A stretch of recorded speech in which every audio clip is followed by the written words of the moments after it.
Hello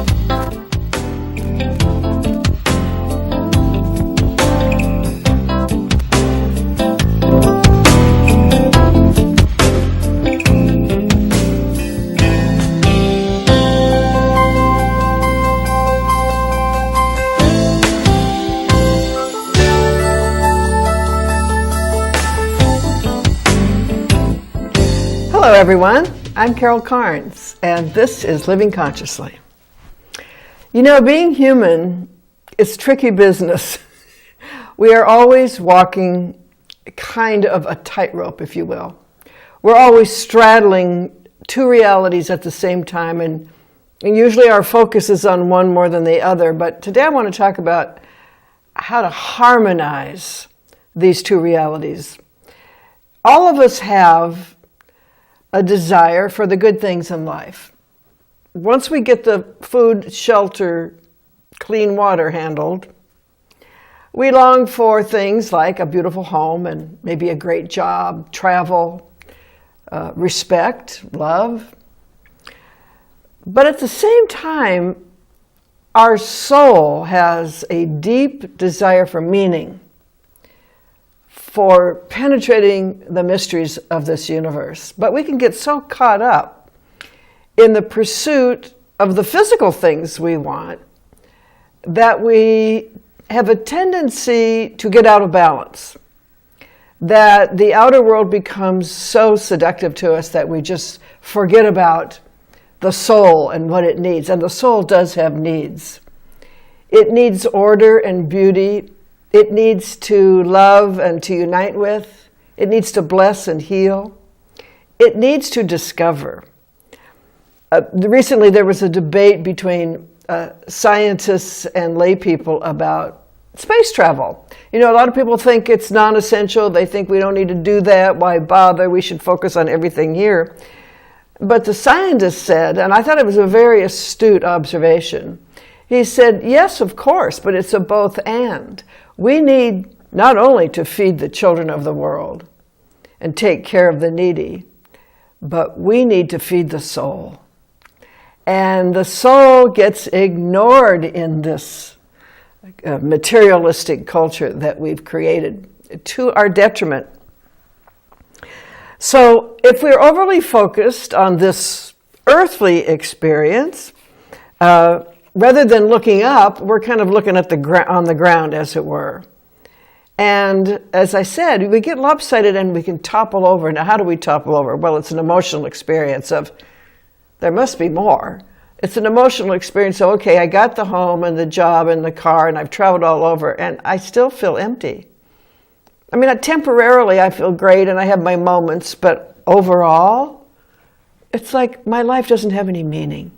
This is a common experience, and it comes from imbalance. So today we're going to talk about how to harmonize those two worlds. It's always about balance. You can't have a healthy outer life for any length of time. You can't sustain it if you don't have a healthy inner life. And most of us were never, ever taught about that. Modern New Thought spirituality is all about that.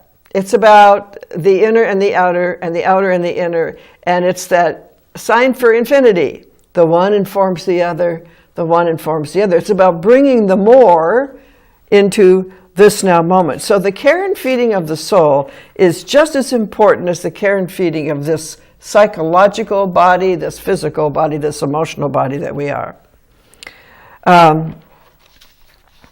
So the soul is essentially timeless.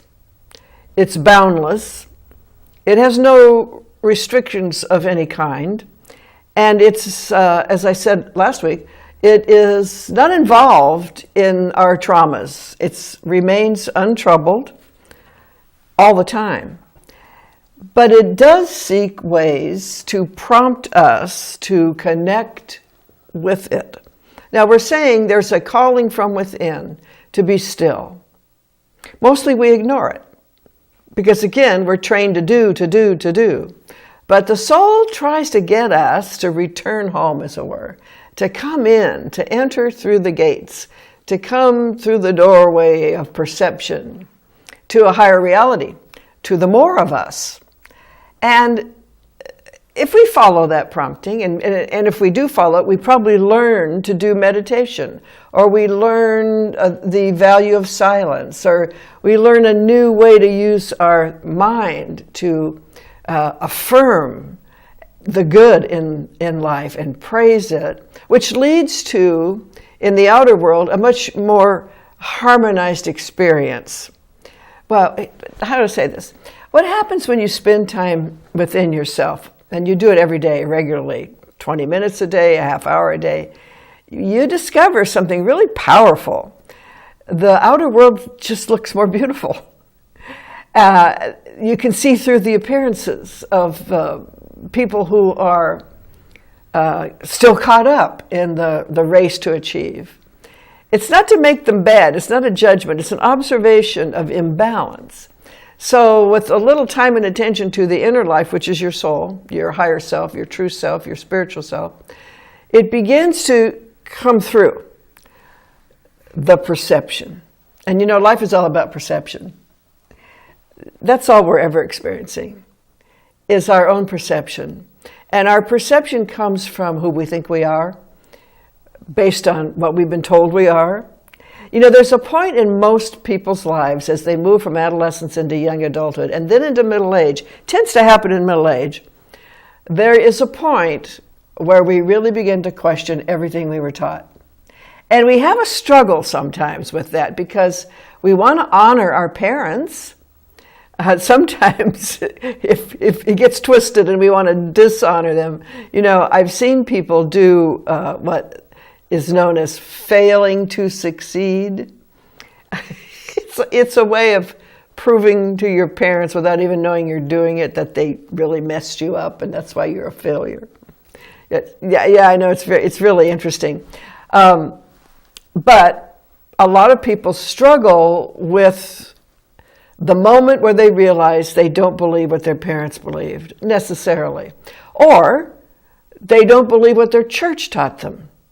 That they're starting to understand that the origins of the church were good, but how they were taught to us with metaphor and allegory, we began to take as fact rather than as a message from our higher self that knows the truth when it hears it. And so we have those moments of either saying, okay, I'm just going to not even talk to my parents about this, but I'm going to pursue, or we just forget about it and go on and continue the way we were. In my case, my parents were kind of different. I wasn't raised in religion, so I didn't have a lot of that to undo. But they didn't have a lot of answers either. But one thing they did give me was not permission, but encouraged all of us as kids to find our own path. So when I came across the spiritual teaching known as New Thought, it really appealed to me. And it helped me to understand the dual nature of reality. That there is an inner and an outer, that the invisible becomes the visible. And the teaching is all about how does that happen. Very fascinating. And not so strange in today's world. Transpersonal psychology is kind of on the same page. And a lot of quantum physics is sounding like this, that there is something in the invisible that's very intelligent. And to say it's very intelligent is silly. It is intelligence, it is love, and it is the oversoul that individualizes as your soul and my soul. That's how we see it. The one being everything, the one becoming all, and personalizing itself as us. So what that means is we have this vast potential. But you don't see it in the world, you see it in the inner world. You won't see it in the outer world. You will see the effects of people who know they have a vast potential, and you'll see the effects of people who have no clue that they have a vast potential. And this is why we have different experiences. You know, some people seem to have a star over their head and they just can't fail. Well, they know something. Usually they have a tremendous sense of self and of the more. That's what I call God, the more. And they are able somehow to infuse their thinking mind with the truth of their own nature. And when I say they are able somehow, I really mean that it is something that happens naturally when we have a daily practice of silence or meditation. So there must be more than this, we think, and of course there is, but the answer is not about favoring the inner over the outer or the outer over the inner. It's about harmonizing. So how do we harmonize these two things? How do we bring the more into the moment, whether we're at the supermarket or gazing at stars? That's the great conundrum, if you will. That's the great question. So we start by saying, am I going to follow what I sense to be true, even though the world doesn't believe it necessarily? Or am I going to continue on the path that hasn't fulfilled my soul's need for meaning? Am I just going to continue to be, outwardly directed and outwardly focused, or am I going to balance this thing and find what I know is a greater truth, the more, okay? So that's the question that's asked by all great spiritual teachers. They all ask us, who are you going to follow? Who's your master, right? And, in Christianity, they say follow Jesus, and we would say follow the teachings of Jesus.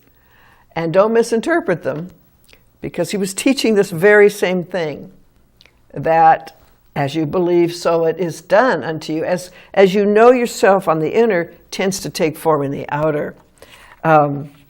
Health, love, prosperity, these things are real. They're not temporary. They're verities. They're the qualities of the more made visible. We call them vitality, love. Prosperity would mean a constant supply, the constant of the more becoming the many through the avenue of the individualized self. Vitality is health, and love is relationships of all kinds, and creativity and intelligence become invention and discovery and innovation and art and music and literature and all of that. And they are real. Sickness, loneliness, lack, war, all the things that cause violence, they're not real. They're temporary manifestations of beliefs. That's a whole big classroom discussion. And I get into it every time I get in front of the camera, it seems like. But it's something you can't not talk about, is that even sickness is a use of vitality. You see, vitality is real, sickness is temporary. Even indifference to someone is on the low end of love, but love is the reality. Even lack and poverty and destitution is on the spectrum of supply. You get what I'm saying? So it's a limited use of it, but the supply, the vitality, the love, the intelligence, those are real. And that's the kingdom of heaven that's in us, is that field of possibility. So if sickness were real, we'd all be sick all the time. No one would ever recover from anything because it would be the real experience. But health is real, and that's why people bounce back. People get over things. We get healed. Our body heals itself because health, vitality, is the reality. So the old question, what master do you serve, applies here. Do we look for the good, the whole, and praise it, or are we looking out there and seeing the lack and fearing it? We're going to talk more about this in the second part of this program. Right now, we're taking a break. That went fast, didn't it? And we have some wonderful sponsors. We're very grateful for them. So you can join in our gratitude by taking a listen and come right back.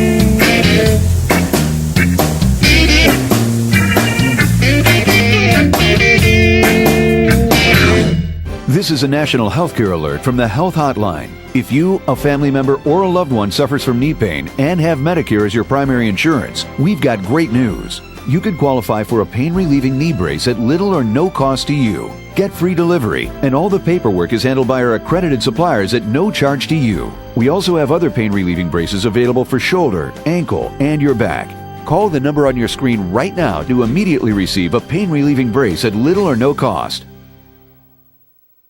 Everybody wants cheap airfare, but where do you find it? You call Low Cost Airlines. They specialize in cheap flights, discount hotel rooms, cheap car rental rates, and with a best price guarantee. If you want the lowest prices on your airline tickets or other travel services, call now.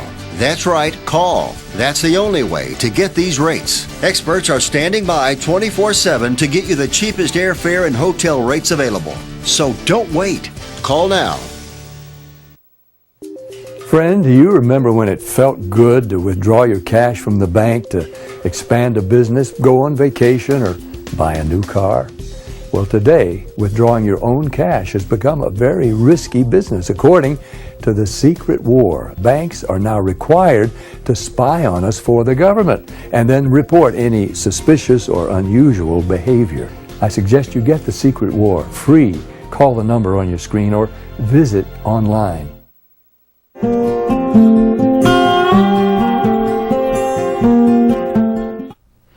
All right, we're back. I'm Carol Carnes, and if you just joined us, we've been talking today about how to balance our life, how to harmonize the inner soul life, the life of the soul, the life of the spirit, with the life of the personality, the ego, and the body, the inner life of bliss and the outer life of constant change, where everything is temporary, but to know that there is a life within where everything is eternal.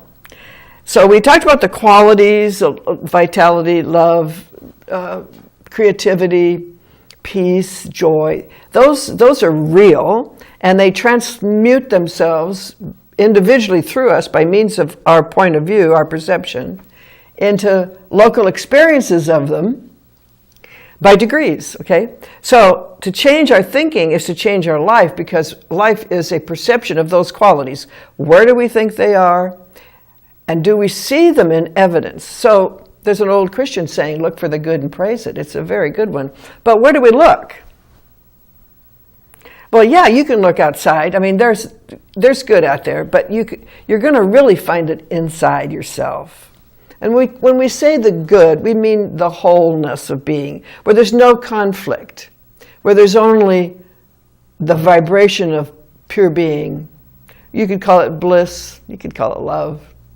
It's just an awareness of your own aliveness and knowing. And what happens when you have that experience, it's very simple, very subtle. You also have the sense of the more. There's something alive in us. Okay, so to make it more practical though, are you focusing on what seems to be missing in your life? If you are, it's time to harmonize the inner with the outer. So it's time for us to take a look at and feel the presence of what we think is missing.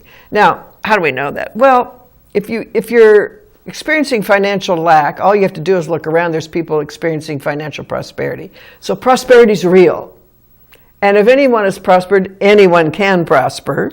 But it takes a change of mind, a change of perception, how you see yourself in relationship to supply. And supply comes from the inner.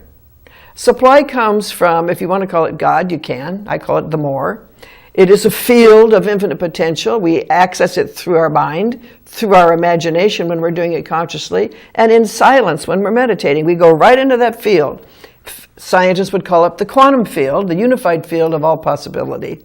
Okay, so that's where supply is, and it personifies itself according to our use of supply, our belief in it, and our claim that it is ours to spare and to share. We always have enough to spare and share.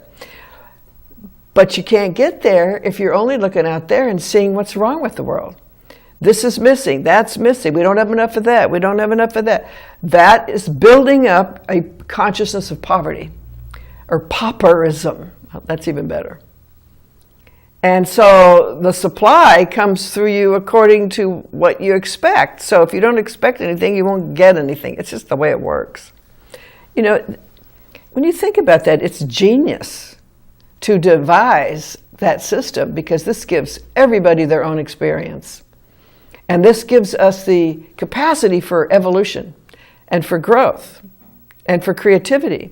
So we can each express ourselves in the way we want to by means of the supply we have generated. So we generate these qualities through our mind and through our action.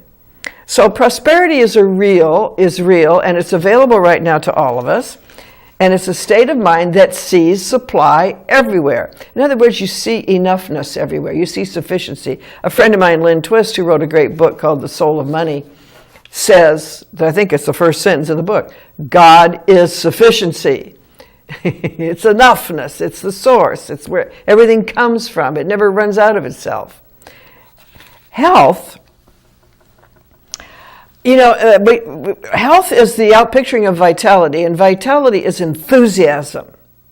It's a sense of wanting to move forward with life. It's like, I have more to do, and I'm going to do it. There's a lot of me to express. That's a healthy self-regard.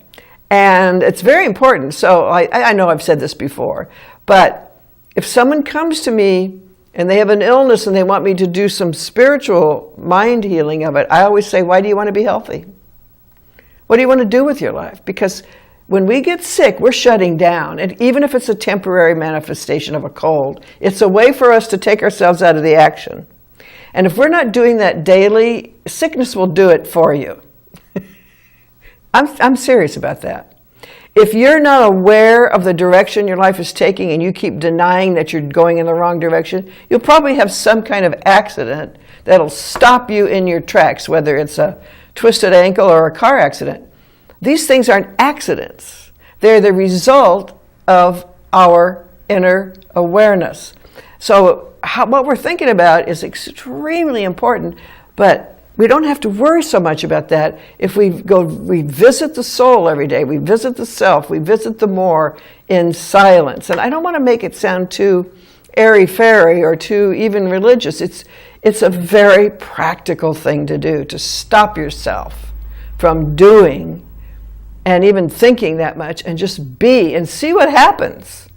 It's pretty wonderful what happens. It's life-changing. Okay, I'm always talking about meditation because I know it's the secret to everything. Okay, so we look at another quality, which is love. Love is persistent in us. Love is the desire to unite with. And we are always doing that. We want to unite with other people. We want to unite individually. We look for that perfect relationship. We want to be in love. We want to be connected to our children, our family, our neighbor, and we're always looking to connect. We connect with ideas, with a philosophy, with a religion. We want to feel the belonging of oneness. We're really seeking oneness. Well, you can't ever experience it out there unless you've experienced it in here. Because what are you one with? You're one with the universe. You're one with spirit. You're one with your source. And everything outside of us is just a manifestation of that. So the more we feel connected to ourselves, the more we can be with other people and be authentic, genuine, and not hide and not play games, but just be present. Because we feel the connection to spirit. We feel the love inside of us. Therefore, we're not seeking it out there. We're giving it. We're generating it. And when we generate something from within, it has an attraction quality where it's reflected back to us in the people in our lives. In other words, people love us because they see love in us. It's a reflection game we're playing with everybody. Do you know that? It's a reflection game. It's almost like there's only one of us here. And well, that's an old spiritual concept. The one becoming the many. So it's probably true, you know.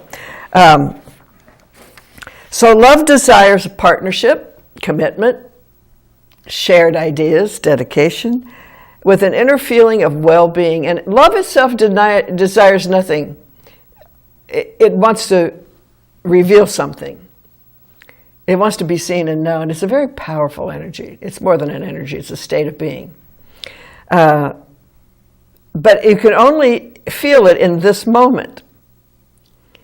So this moment, if we're harmonizing our life, balancing our life, this moment will be a reflection of the one that just preceded it. And if the one that just preceded it was a half an hour of silence, well, it's going to be really good. And it tends to accumulate. It tends to accumulate. So over time, it's just the way we see things. It's just the way our mind works. And then if we get off a little bit, because it's pretty easy to get seduced by the outer. But we know where to go. We know how to get back on track. It's to be with the self. So how we harmonize our deep need for meaning in life with our desire for the greater physical achievement, it's very simple. Spend some time in the inner every day and then take it into the outer world with you. You'll see a huge difference in the quality of your relationships, the quality of how you deal with things, your expectations. It's just an amazing thing what it does. So spirituality tells us that today is a good day to change your thinking. And that any day is, and it's never too late. I don't care how old you are. In earth years, it doesn't matter. Your soul's young. It's absolutely ageless. So this is what we teach in modern New Thought spirituality. And we have a lot of good ideas. We share them on Sunday morning at the Mesilla Community Center on Calle de Santiago in Mesilla, just behind the little plaza. And we start at 10 a.m., and I would love to meet you in person and share these ideas with you. And we do a little meditation, very short one, 10 minutes. I talk, and then we dialogue. So lots to give you. Join us some Sunday. And our website is mvcsl.org. You can donate to us via PayPal, and we greatly appreciate it. So until we meet again, I hope I see you in person. Stay tuned in. It makes all the difference.